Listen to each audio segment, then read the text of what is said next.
Good morning మిత్రమా. మనం నిన్న చూస్తే 1834లో లండన్ నుంచి భారతదేశానికి వచ్చినటువంటి లార్డ్ మెకాలే 1835 ఫిబ్రవరి 2వ తారీఖున ఒక తన ప్రతిపాదనను సమర్పించాడు. అందులో భాగంగా బ్రిటిష్ ప్రభుత్వం సమకూర్చినటువంటి నిధులను కేవలం ఆంగ్ల భాష కోసమే ఉపయోగించాలి, విజ్ఞాన శాస్త్రాల అభివృద్ధి కోసం మాత్రం ఉపయోగించాలి, భారతదేశ భాషల అభివృద్ధికి ఉపయోగించరాదని తన మనసులో ఉన్నటువంటి మాటను బల్లగుద్దినట్టుగా చెప్పాడు లార్డ్ మెకాలే. సో ఈ లార్డ్ మెకాలే మాటలు పట్టుకున్నటువంటి ఇంకొక వ్యక్తి ఎవరు అనంటే లార్డ్ హోర్డింగ్. ఈ లార్డ్ హోర్డింగ్ ఏం చేశాడు అనంటే, అయ్యా మాకు మెకాలే గారి ప్రతిపాదనలు అనుసరించి 1844 సంవత్సరంలో గవర్నర్ జనరల్గా ఉన్నటువంటి లార్డ్ హోర్డింగ్ ఏం చేశాడు అనంటే, మెకాలే మినిట్స్ని అనుసరించి ఎవరైతే ఏ భారతీయులైతే ఏ భారతీయ వ్యక్తులైతే ఆంగ్ల భాషను చదువుకుంటారో, ఆంగ్ల భాష వైపు మాత్రమే ఉంటారో వాళ్లకు మాత్రమే ఉద్యోగ అవకాశాలు కల్పిస్తాం అని తన మనసులో మాటను చెప్పాడు లార్డ్ హోర్డింగ్. దీనితో మధ్య మరియు ఉన్నత కులాలలో ఆంగ్లంపై మోజు పెరిగింది. 1852 నాటికి ఆంగ్ల మాధ్యమ పాఠశాలలు స్థాపించబడ్డాయి. 1854 నాటికి అనేక మార్పులు చేర్పులు వచ్చాయి ఆ విద్యా విధానంలో. ఈ విద్యా విధానాన్ని పునఃపరిశీలన చేయవలసిన అవసరం ఏర్పడింది. దీనితో ఎవరు డల్హౌసీ గారు ఏం చేశారు అనంటే, అప్పటి బ్రిటిష్ ఈస్ట్ ఇండియా కంపెనీ డైరెక్టర్ల బోర్డు అధ్యక్షుడిగా ఉన్నటువంటి చార్లెస్ వుడ్ను, అయ్యా మెకాలే ఏం చేశాడు అనంటే కేవలం ఆంగ్ల భాషకే ప్రాధాన్యం కల్పించాడు. అదేవిధంగా ఇప్పుడు లార్డ్ హోర్డింగ్ కూడా ఆంగ్ల భాషను చదివిన వాళ్ళకు మాత్రమే ఉద్యోగం కల్పిస్తాను లార్డ్ హోర్డింగ్ అన్నాడు. ఈ విధంగా భారతీయులలో సందిగ్ధత ఏర్పడింది. ఎటువైపు వెళ్ళాలి, భారతీయ భాషలు చదవాలా లేకపోతే ఆంగ్ల భాషలు చదవాలనేటటువంటి సందిగ్ధత ఏర్పడింది. కాబట్టి వీటిని పునఃపరిశీలించమని ఏం చేశాడు అని అంటే, Dalhousie British East India company డైరెక్టర్ల బోర్డు అధ్యక్షుడిగా ఉన్నటువంటి చార్లెస్ వుడ్ను కోరాడు. సో చార్లెస్ వుడ్ను కోరితే చార్లెస్ వుడ్ తన నివేదికను అందించాడు. ఎవరికి? డల్హౌసీకి. సో మరి చార్లెస్ వుడ్ నివేదికలో ఉన్నటువంటి అంశాలు ఏంటో మనం పరిశీలిస్తే, భారతీయ విద్యా వ్యాప్తికి బ్రిటిష్ ప్రభుత్వం బాధ్యత వహించాలి. భారతదేశంలో విద్యను వ్యాప్తి చేయడంలో బ్రిటిష్ ప్రభుత్వమే బాధ్యత వహించాలి. ఎందుకంటే మీరు ఆ భారతదేశంలో ఉన్నటువంటి సంపదనంతా కూడా మీరే కొల్లగొడతా ఉన్నారు, మీరే తెచ్చుకుంటా ఉన్నారు. కాబట్టి భారతదేశంలో ఆ భారతీయ విద్యా వ్యాప్తి కోసం మీరు బాధ్యత వహించాల్సిందే అనేటటువంటి విషయాన్ని చెప్పాడు మనకు చార్లెస్ వుడ్. అదేవిధంగా భారతీయులను కేవలం సేవకులుగా, ద్విభాషీలుగా రూపొందించడమే కాకుండా భారతీయుల యొక్క ప్రజ్ఞను, నైతికతను పెంచే విధంగా విద్యా లక్ష్యం ఉండాలి అని చెప్పాడు.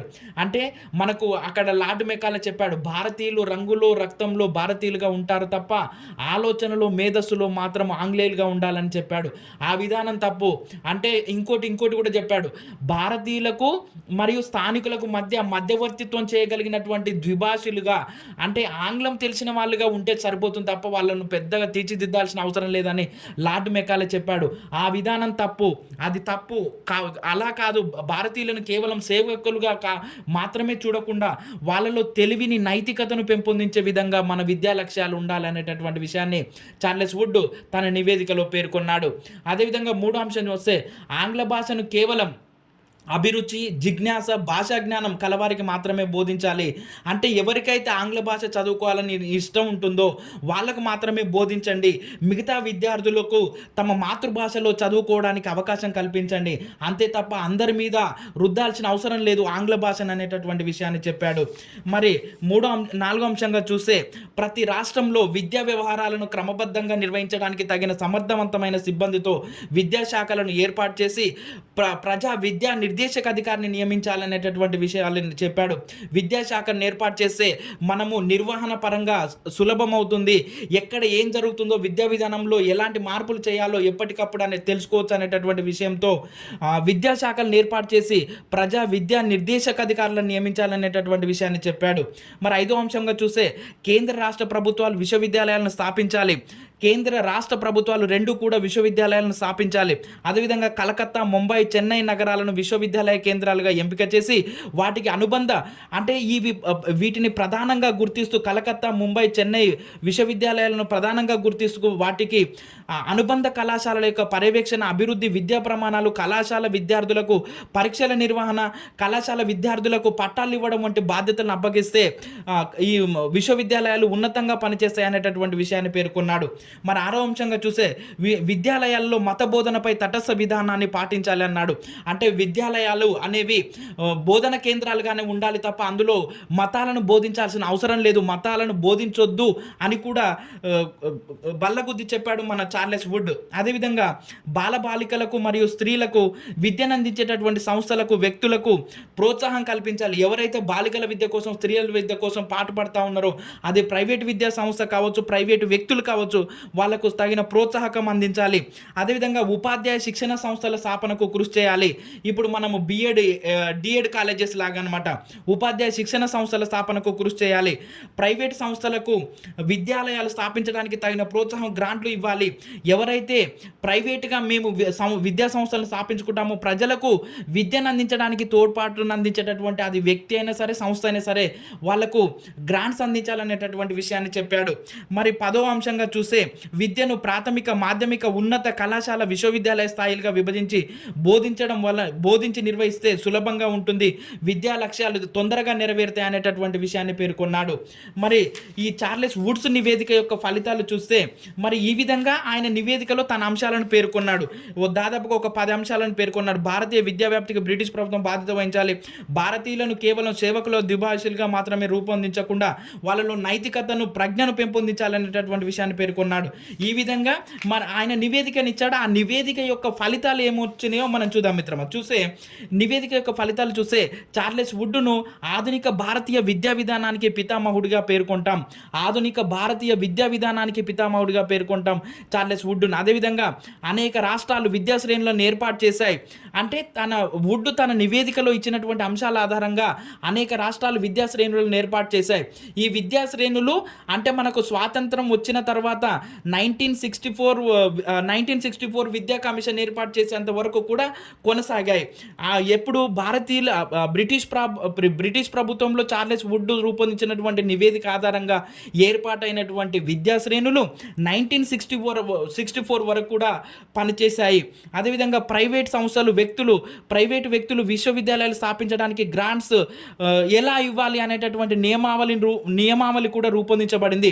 ఇప్పుడు మనం ఏదైనా ప్రైవేట్ కాలేజీలో జాయిన్ అయితే కన్వీనర్ కోటా కింద ప్రభుత్వమే చెల్లింపులు చేస్తూ ఉంది గ్రాంట్స్ రూపంలో, విద్యార్థులు కట్టవలసిన అవసరం లేదు.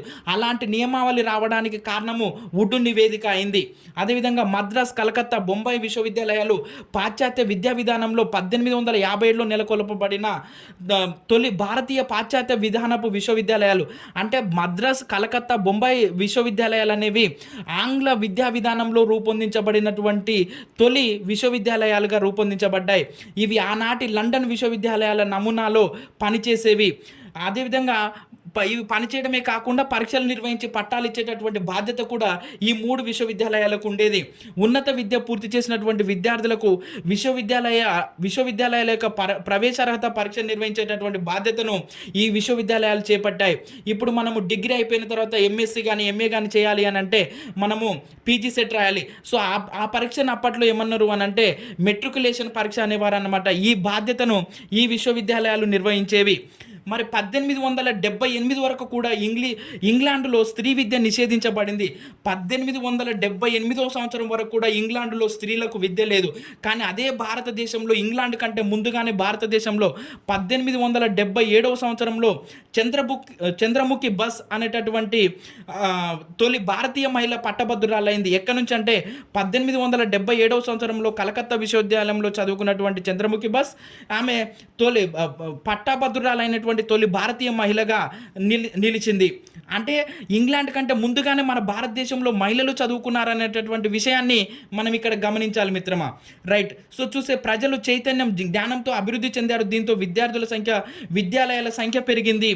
అదేవిధంగా అంటే ఏంటి, చార్లెస్ వుడ్ తన నివేదికను రూపొందించడం వలన ఇవన్నీ ఫలితాలు వచ్చాయి అనేటటువంటి విషయాన్ని మనం గమనించాలి.